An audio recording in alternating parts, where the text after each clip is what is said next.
What's up, YouTube? My name is Arun with Driven Performance Advisors, and today I've got an interesting series of videos that I want to film, and that's because I am currently driving, as you can probably tell, and I'm on my way to the SEMA show in Las Vegas. So I've got about an eight-hour drive today, and it's 8 o'clock in the morning right now. I have, I think, 3 or 4 videos that I want to shoot.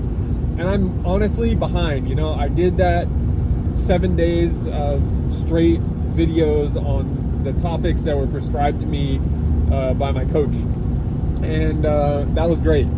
However, what I failed to keep up after starting that was the persistent daily videos. So I've got a big pile of topics that I wanted to cover that I prepared, and then made a whole bunch of excuses as to why I couldn't do it. And you should never do that. Like, I'm calling myself out right now that was a bad course of action, and that I didn't fulfill my promise to myself, you know. And so with that, I'm gonna jump right into this first topic today, and I'm gonna upload these videos as I shoot them. So we'll get 3 or 4 of them today out, and I'm excited to share them with everybody. So the first topic I want to get into is the concept of the talent shortage out there right now in the automotive aftermarket. I wrote a very popular article about this for the shop back in, I want to say, like April of this year, or maybe even earlier, sometime at the end of last year. And the concept is simple. It's that there's a talent shortage because there is a shortage of good employers.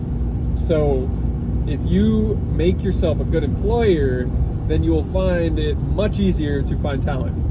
And I know a bunch of shops out there and a bunch of companies in manufacturing and distributing that fail to deliver to their customers when they say they will, giving the whole industry a bad name because they don't have enough people, and make that excuse of not having enough people to and fail to deliver on their time frames.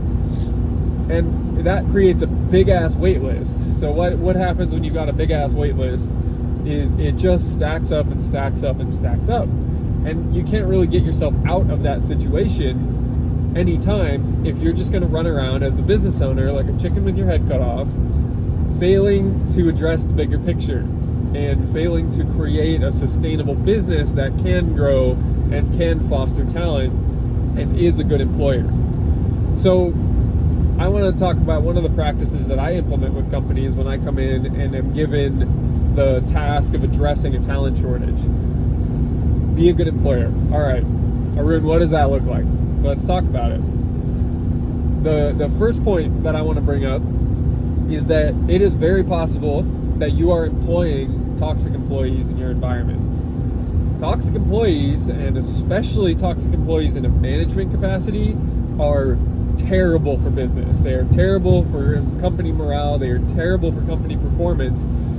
And if you, as a business owner or a higher up leadership that recognizes that you have potentially toxic leadership and don't do anything about it, now you're the problem. So the first step that I try to undertake in business transformation projects involving a talent shortage is actually let people go.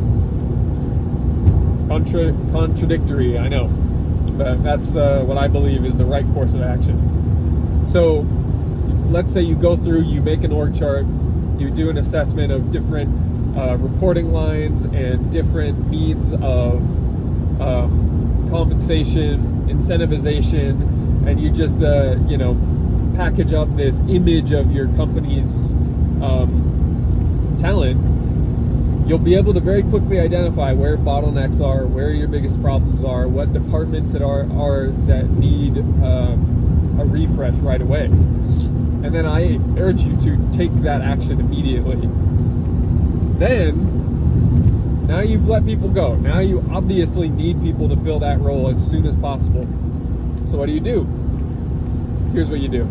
You've got a whole bunch more budget now that you just freed up from no longer needing to pay the people's salaries who are just dead weight anyways.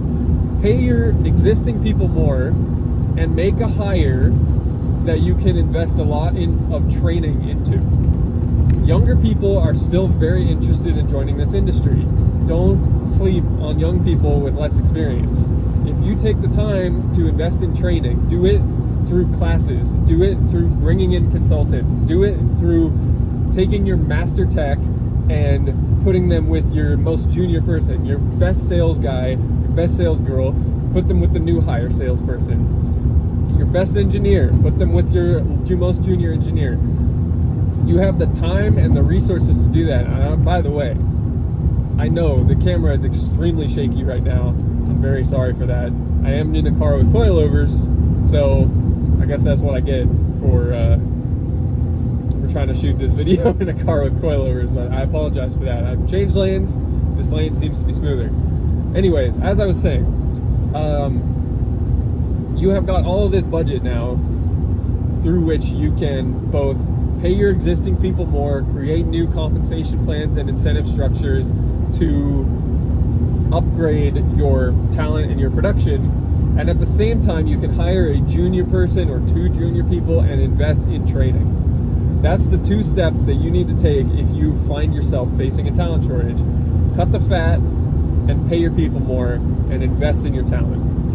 That is a very simple path that you can take to address your company's talent shortage immediately. And that's all I got for this video. So if you've enjoyed, you're an automotive entrepreneur and you want to learn more about the best practices in business and how to grow or transform your business and reach the next level and create a strong future for car enthusiasts, please subscribe, like this video. You can follow me on Instagram at Arun D. Kumar. My YouTube channel is going to get more active, obviously, from today. So I am excited to put this video out there. Hope you enjoyed it, and I'll talk to you later.